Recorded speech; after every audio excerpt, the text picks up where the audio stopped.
my name is Toby and I love cooking.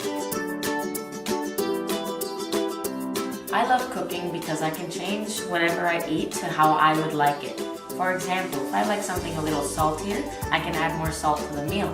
If I like something a little less sweet, I just don't put as much sugar in it.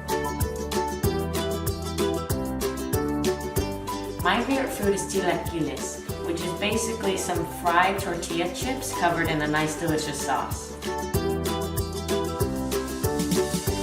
When I first made chilaquiles on my own, it felt amazing because I was super hungry and there was no one around to make it for me. Skills that I've learned through cooking that I did not know before I started cooking were how to cut with a knife. Skills that I've learned in the stove is how much oil to put in pans, what different types of pans to use, where the temperatures are, and how to be safer around the flames.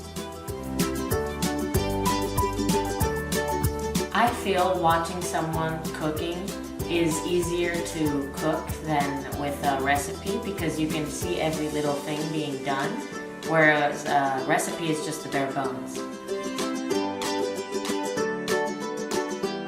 I expect what people will learn from these videos is how to be confident in the kitchen, how to learn to cook for themselves, and how to nourish themselves how they like it.